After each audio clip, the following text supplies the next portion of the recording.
Baik, assalamualaikum warahmatullahi wabarakatuh, anandaku semuanya. Sampai ketemu lagi, sampai berjumpa lagi dengan saya, Ibu Lili Kartikawati, ya, dalam mata pelajaran simulasi digital. Pada kali ini Ibu ingin memberikan teori, ya, teori karena Ibu sudah melakukan umpan balik, ya. Beberapa ada yang di dalam teori itu sudah em, lumayan memahami, artinya sudah ada kelas yang sudah mencapai kompetensi, ya, minimal kompetensinya, dan ada juga kelas yang belum, ya. Sehingga di sini Ibu perlu memberikan teori, ya. Jadi pretest kemarin, ya, pretest kemarin untuk Ibu mengetahui sejauh mana sih pengetahuan Ananda Kusma terkait dengan kelas maya. Nanti kita komparasi dengan modul simulasi digital jilid 2 yang dibuat oleh Dit PSMK, ya, Ananda Kusma. Baik, kita masuk ke kelas maya. Modul yang dari PSMK jangan lupa, ya, itu seperti ini, ya. Yang dari Dit PSMK itu seperti ini. Baik, kemudian materi yang akan kita bahas adalah terkait dengan kelas maya. Oke, terkait dengan kelas maya. Baik, kita masuk ke PowerPoint-nya, Nandaku. Ya. Baik, kelas maya. Kelas maya atau cyber class, sebuah upaya untuk mendorong pembelajaran yang dilaksanakan kapan saja dan di mana saja. Ya, itu definisi secara umumnya. Oke. Kemudian di sini di buku sudah ada juga dijelaskan, ya. Lebih detail, ya, lebih rinci bahwa di sini sebuah upaya untuk mendorong pembelajaran dilaksanakan kapan saja dan di mana saja. Pembelajaran dalam kelas maya bukanlah menggantikan pembelajaran tatap muka yang dilaksanakan bersama guru di kelas, tetapi dengan memanfaatkan kelas maya akan mendapat tambahan dan pengayaan, enrichment, materi yang akan melengkapi pembelajaran konvensional seperti yang sudah kita lakukan. Kita menggunakan Edmodo, ya, karena Edmodo ini nanti yang dianjurkan oleh Dit PSMK. Kita menggunakan kelas mayanya adalah learning management sistemnya, kita menggunakan Edmodo, ya. Baik, kita lanjut, ya, kita lanjut ini, ya. Jadi sebuah upaya untuk mendorong pembelajaran yang dilaksanakan kapan saja dan di mana saja. Kemudian e-learning apa sih? Ya, kalau kita lihat kelas maya, lalu di bawahnya ada e-learning, ya. E-learning dari electronic learning, pembelajaran secara elektronik. Apa itu? Pemanfaatan teknologi dalam pembelajaran untuk memperluas jangkauan pembelajaran, meningkatkan pemerataan dalam kecepatan belajar, serta meningkatkan efisiensi pembelajaran. Baik, itu sudah tahu, ya, tadi, ya, definisi e-learning, ya. Jadi e-learning itu di bawahnya kelas maya, ya. Kelas maya itu tidak hanya menggunakan e-learning, ya. Jadi pemanfaatan teknologi dalam pembelajaran untuk memperluas jangkauan pembelajaran, meningkatkan pemerataan dalam kecepatan belajar, serta meningkatkan efisiensi pembelajaran. Jadi kelas maya itu ada cabang ke bawah, yaitu e-learning. Apakah hanya e-learning? Tidak, ya. Jadi tidak hanya pembelajaran secara elektronik, ya, tapi justru ada juga yang nanti basisnya mungkin tidak full elektronik, ya. Contohnya di kelas maya ini yang dia maksud saya, kalau e-learning kan ini cenderung lebih kepada visual ya, biasanya walaupun kalau lihat dari segi bahasa, I-nya elektroniknya ya pokoknya yang berbau dengan elektronik kan mestinya ya. Jadi ada juga yang memanfaatkan dengan CD ya, itu sudah dianggap sebagai kelas maya ya, CD yang hanya dia suara seperti di pembelajaran bahasa Inggris ya. Itu banyak paket-paket pembelajaran yang dia hanya dari segi audio gitu, seperti itu ya. Jadi hanya kaset yang dikirimkan, kemudian diminta untuk menirukan, kemudian dengan sering menirukan maka dia akan bisa, seperti itu. Oke, sebenarnya ini semua sudah ada di buku ya. Ini buku saya tunjukkan ya. Di sini sudah ya, e-learning. Di mana di dalam e-learning itu ada kunci dari pemanfaatan teknologi informasi ya dalam rangka revolusi pembelajaran. Ini titik apa? Poin pentingnya, titik pentingnya itu ada di revolusi pembelajaran ini ya. Jadi di sini di 6 poin tersebut, 6 potensi tersebut sudah dijabarkan di sini. Ibu di sini memberikan pemaparan secara singkat saja ya. Nanti kalau kamu ingin lebih detailnya tentu saja merujuk kepada modul BIDIT PSMK, modul SIMDIK simulasi digital jilid 2 ya, nandaku semuanya. Baik, yang pertama konektivitas, akses terhadap beraneka ragam informasi tersedia dalam skala global ya. Konektivitas, akses terhadap keanekaragaman informasi tersedia dalam skala global. Apa maksudnya? Ya terkoneksi ya, terhubung ya. Kalau kita terhubung dengan banyak link, komunikasi dengan skala global yang besar, yang luas, itu sudah dikatakan sebagai pemanfaat TIK, teknologi informasi komunikasi ya. Kuncinya yaitu harus bisa berkonektivitas ya, harus bisa berhubungan, harus bisa saling mengkaitkan. Oke. Yang kedua, fleksibilitas ya. Kalau sesuatu itu sudah fleksibel, itu tanda-tanda kita memanfaatkan TIK. Belajar dapat dilaksanakan di mana saja dan kapan saja. Fleksibilitas, seperti kamu. Ibu mengutarakan karena kita adalah lembaga formal ya, SMK Negeri 4 Yogyakarta itu lembaga formal, di mana lembaga formal itu sudah punya aturan ya.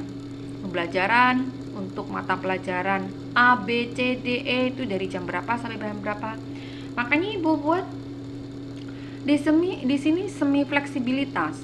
Kenapa semi? Ya karena ada jam yang wajib anandaku harus mengikuti sesuai jadwal.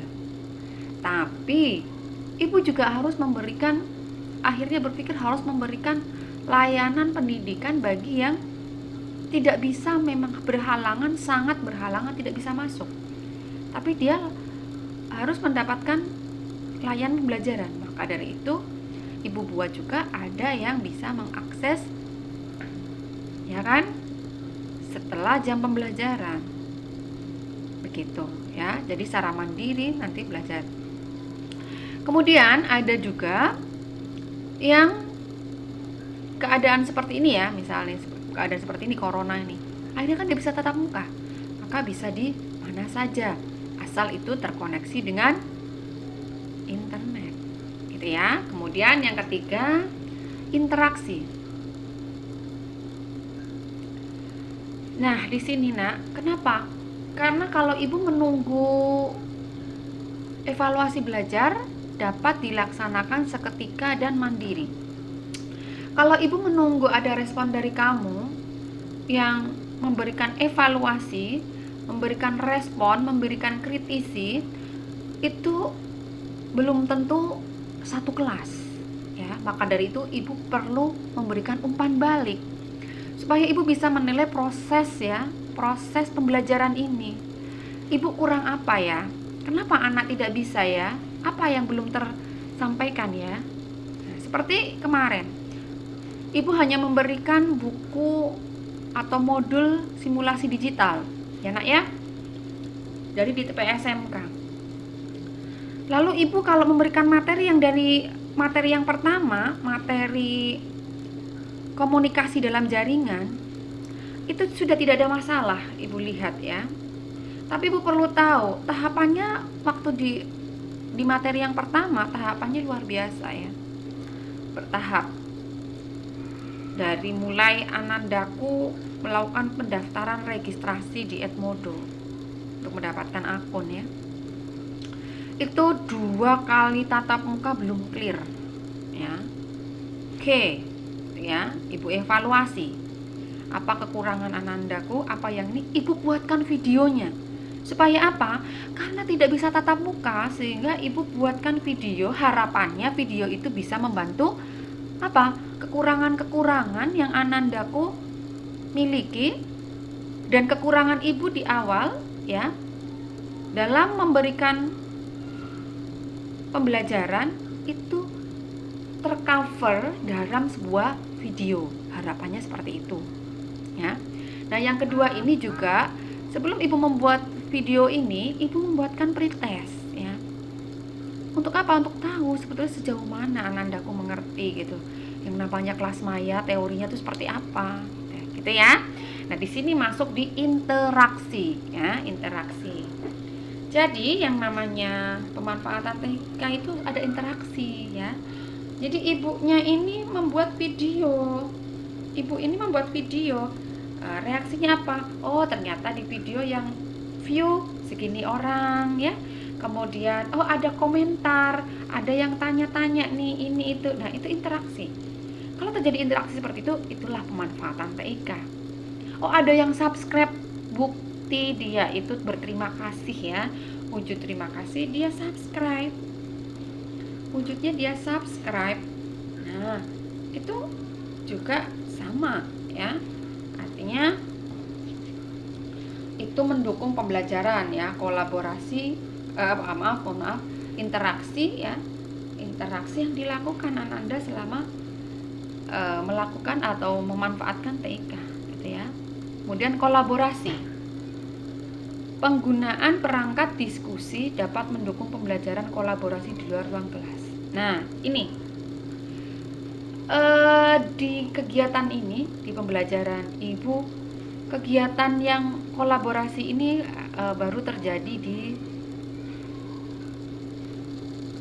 WhatsApp ya. Kolaborasi ini berikan pendapat ini, berikan pendapat ini. Nah, besok akan Ibu buatkan sebuah media pembelajaran ya, basicnya web ya nanti. Jadi kamu buka, bisa pakai link, kemudian membuka web browser di sana ya. Nanti kamu bisa bekerja bersama di sana. Jadi kalau yang contoh dari kolaborasi yang sudah kamu lakukan di sini adalah di WhatsApp itu ya. Kamu berikan sanggahan, ada yang mengutarakan, Bu, saya sudah mengerjakan, Bu, saya sudah presensi ini dan itu. Ibu memberikan masukan, Ibu memberikan respon. Nah, itu di situ namanya kolaborasi. Oke. Kemudian yang kelima, tanda pemanfaatan TIK ini adalah peluang pengembangan. Apa itu? Konten digital dapat terus-menerus dikembangkan sehingga dapat memperkaya pembelajaran dalam kelas konvensional. Jadi, apakah besok ketika sudah tidak pandemi, pemanfaatan TIK ini kemudian akan surut? Tidak, ya. Justru ini mendukung di konvensional. Jadi ketika konvensional kan waktu dan tempat dibatasi ya. Ya udah, waktunya kalau misalkan pelajaran simulasi di hari Kamis jam 5.67, ya udah hanya jam 5.67. Ya, Ibu memberikan penjelasan hanya di jam 5.67. Nah, tapi kalau sudah dibungkus dengan pemanfaatan TIK, maka ini video-video Ibu itu dapat kamu simak lagi di luar, kamu tonton di luar jam pembelajaran. Modul-modul bisa ya kamu baca, kamu simak karena modul itu tidak hanya yang berbasis teks ya. Jadi modul itu sekarang ada yang audio visual, jadi teksnya ngomong sendiri ya, ada seperti itu ya. Itu peluang pengembangan. Baik, kalau tadi sudah sampai ke peluang ya, selanjutnya kita masuk ke motivasi. Nah, multimedia dapat membuat pembelajaran lebih menarik ya. Jadi kalau kita manfaatkan TIK ya, itu dapat memotivasi ya. Karena lebih menarik kan, audio visual, nggak usah baca, matanya nggak lelah, tinggal mendengarkan ya, sambil lihat. Nah, seperti itu ya. Jadi ini bisa menjadi motivasi untuk lebih tertarik ya, lebih bisa fokus. Nah, itu ya. Baik, kemudian model e-learning. Ada Ejang ya. Ejang tuh yang mana? Ejang tuh yang ini, Nak. Ini Ejang ya. Ini Ejang ya. Jadi di sini e-learningnya sedikit ya. Pemanfaatan teknologi informasi dan komunikasi dalam pembelajarannya itu cuma sedikit, minim ya. Tapi yang full adalah konvensionalnya. Atau yang B, mixed atau blended ya. Mixer itu yang untuk kue ya, pengaduk kue. Kalau blender itu kan pengaduk buah-buahan itu ya, yang untuk buah-buahan di blender untuk ngancurin itu ya. Nah, itu blended. Nah, di sini ini 50-50. 50-50 itu separuh-separuh. Kelas konvensionalnya 50%, e-learningnya 50%. Jadi sama-sama memiliki sama-sama di posisi yang penting ya. Konvensionalnya juga ada ya, pokok-pokok penting di konvensional ada, pokok penting di e-learningnya ada. Nah, ini adalah mixed atau blended ya, blended ya. Kemudian yang ketiga ada fully online, seperti yang sekarang kita lakukan ya, full online. Jadi kita ya bergantung pada e-learning ya. Jadi kelas konvensional dilebur menjadi e-learning ya. Jadi e-learningnya masuk untuk menggantikan kelas konvensional, seperti itu. Coba ya kita lihat. Sekarang kita coba mengerti fungsi e-learning. Fungsi e-learning yaitu sebagai tambahan atau pengayaan pembelajaran, suplemen ya. Jadi suplemen ya. Kemudian pengganti atau sebagian pembelajaran, komplement. Pengganti sebagian pembelajaran ya. Kemudian yang ketiga pengganti seluruh pembelajaran. Yang pertama berarti masuk yang apa tadi? Ejang ya. Yang kedua blended atau mixed ya. Yang ketiga fully ya. Lihat ini ya. Nah, yang ini fully artinya ya keseluruhan adalah online. Oke, kemudian komponen pendukung e-learning ya. Supaya bisa e-learning kita harus punya apa? Hardware ya, tentu saja. Hardware apa saja? Bisa komputer, bisa laptop, notebook, netbook, tablet, handphone ya, dan sebagainya ya. Kemudian konten itu apa ya? Konten isinya mau diisi apa ya? Modul ya, kemudian video, kemudian tutorial boleh dengan teks ya, boleh dengan audio visual, boleh. Kemudian software. Nah, ini nanti ya kita akan bahas lebih detail. Software ada LMS, Learning Management System, ada LCMS, ada SLN ya, Social Learning Network, dan lain sebagainya. Nanti akan kita bahas itu lebih detail ya di materi-materi yang di bawah. Kemudian infrastruktur atau jaringan. Nah, mau jaringannya kalau sudah e-learning ya, itu apa? Kalau dengan asinkron itu tidak hanya yang berinternet. Kalau asinkron itu bisa yang video-video dikirimkan. Ya, anak mengambil dalam bentuk audio atau video ya, CD yang dikemas dalam CD atau file yang dikirim melalui WhatsApp ya. Itu maksudnya tidak selalu menggunakan internet ya. Bisa juga dikirim secara via darat, artinya offline ya. dikirim pakai Gojek misalkan, seperti itu, GoSend ya. Tuh. Tapi kalau yang sinkron harus dong ya. Wong asinkron aja pakai internet kan ya, apalagi yang sinkron wajib pakai internet ya. Kalau asinkron mungkin tidak wajib ya, bisa yang tadi saya utarakan pakai GoSend gitu ya, filenya dikirimkan, modulnya dikirimkan dalam bentuk elektronik juga ya, itu seperti itu bisa.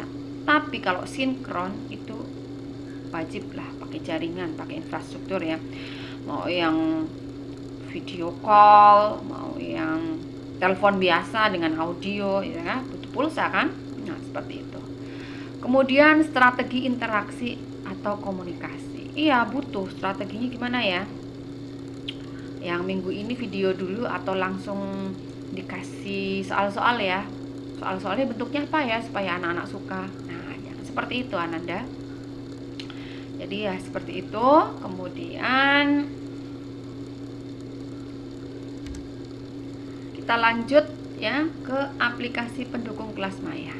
Nah ini tadi ya, pada programnya, aplikasinya ada learning management system, ada social network, ada social learning network. Beda ya antara social learning network dengan social network ya. Oke, kita bahas satu dulu.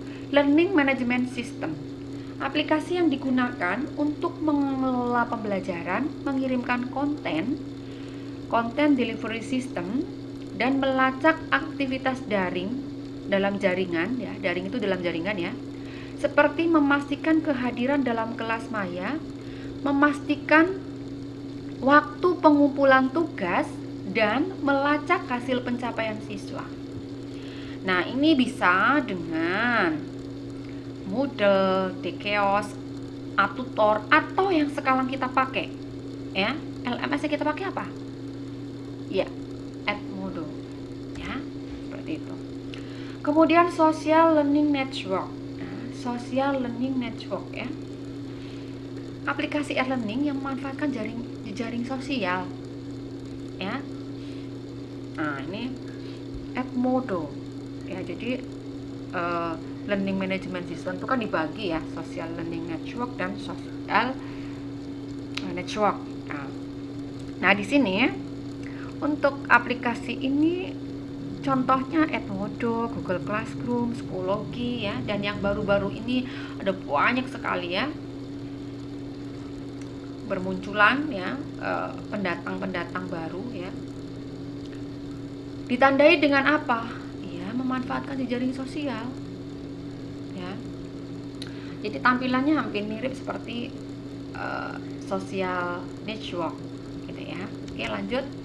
Nah, sekarang social network, sebuah aplikasi atau laman yang memungkinkan pengguna untuk berkomunikasi satu sama lain dengan cara saling bertukar informasi, komentar, pesan, gambar maupun audio video. Contohnya, Facebook, ada nggak yang memanfaatkan Facebook untuk pembelajaran? Ada. Twitter, ada. Sekarang lagi ada Instagram. Ada yang memanfaatkan Instagram untuk pembelajaran? Ada nak. Ya, seperti itu. Jadi itu untuk yang kelas maya, semuanya sudah dikemas oleh Ditpes SMK di modul simulasi digital jilid 2 ya. Ini Ibu perlihatkan di sini ya. Ini sudah didetailkan kolaborasi. Ini yang 6 tadi ya, 6 unsur atau poin yang menandakan dia memanfaatkan TIK ya. Kemudian di sini juga model e-learning, tadi ada Ajang, ada mixed atau blended, ada yang fully ya. Ini semua ada. Kemudian di sini digambarkan seperti apa itu 3 macam itu e-learning itu, fungsinya itu ya. Kemudian apa yang mendukung, komponen pendukungnya apa untuk bisa memanfaatkan e-learning ya.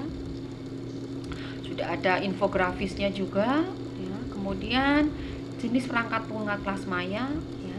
Ini ada LMS ya, istilahnya LMS ya. LMS dibagi lagi ya.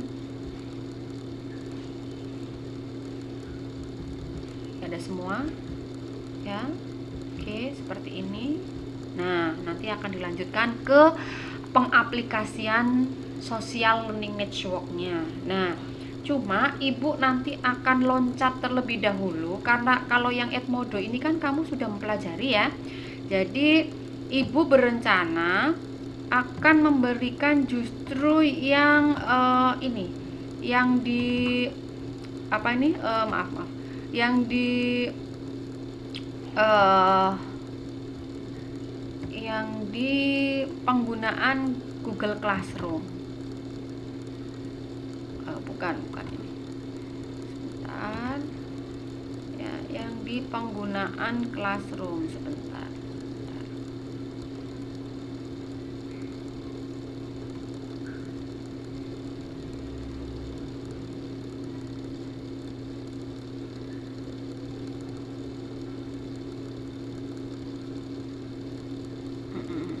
Sebentar.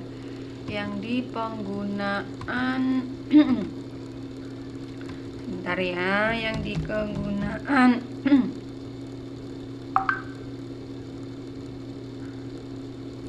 di penggunaan ini ya, penggunaan apa namanya, penggunaan Google Classroom ya. Sebentar.